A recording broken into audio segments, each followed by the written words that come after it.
যেই মানুষটি আপনার ভাইয়ের শত্রু, সে কোনোদিনও আপনারও বন্ধু নয়। দুই ভাইয়ের মধ্যে হঠাৎ করে দ্বন্দ্ব লেগে যায়, তখন মধ্যবর্তী একজন এসে এক ভাইয়ের পক্ষ নিয়ে আরেক ভাইয়ের কাছে তার নামে কান ভাঙাতে থাকে।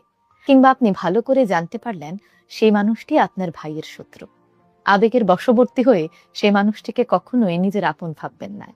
হয়তো সাময়িকভাবে আপনার ভাইয়ের সঙ্গে আপনার মনোমালিন্য হয়েছে, কথা কাটাকাটি হয়েছে, কিংবা বড় ধরনের কোনো ঝামেলাই হয়েছে, তবুও মনে রাখবেন দিন শেষে আপনার আপন যদি কেউ থাকে, সেটা আপনার ভাই, অন্য কেউ না।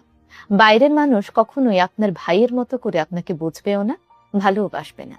তাই বাইরের মানুষের কথা শুনে কখনোই ভাইয়ের সঙ্গে শত্রুতা করবেন না।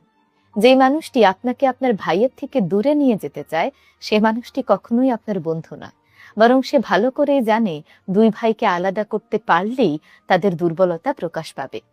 আপনারা দুই ভাই যতক্ষণ পর্যন্ত এক থাকবেন, ততক্ষণ পর্যন্তই আপনারা শক্তিশালী। বাইরের কোনো শক্তি আপনাদের ভাঙতে পারবে না। কিন্তু যখনই বাইরের শক্তি মনে করবে তারা আপনাদের ভাঙতে পারছে না, তখনই আপনাদের মাঝে এসে দ্বন্দ্ব লাগিয়ে দেবে, দ্বন্দ্ব সৃষ্টি করে আপনাদের দুইজনকে আলাদা করে দেবে। আর ওই যে আপনারা দুইজন যখনই আলাদা হয়ে যাবেন, তখনই আপনারা দুর্বল হয়ে পড়বেন। আর ঠিক সেই সময়টি আপনার শত্রু বেছে নেবে আপনাকে আঘাত করার জন্য। তাই কখনোই বাইরের মানুষের কথায় ভাইয়ের ক্ষতি করতে যাবেন না। ভাইয়ের সঙ্গে ছোট হোক বড় হোক, যত ঝামেলাই হোক না কেন, চেষ্টা করবেন নিজেরা নিজেরা সেগুলো মিটিয়ে নেয়ার জন্য। যে আপনার ভাইয়ের ক্ষতি করে, সে কোনোদিনও আপনার উন্নতিতে খুশি হবে না। সে গোপনে গোপনে আপনারও ক্ষতি করবে। তাই এই কথাটি সবসময় কিন্তু মাথায় রাখতে হবে যে আপনার ভাইয়ের শত্রু, সে কিন্তু আপনারও শত্রু।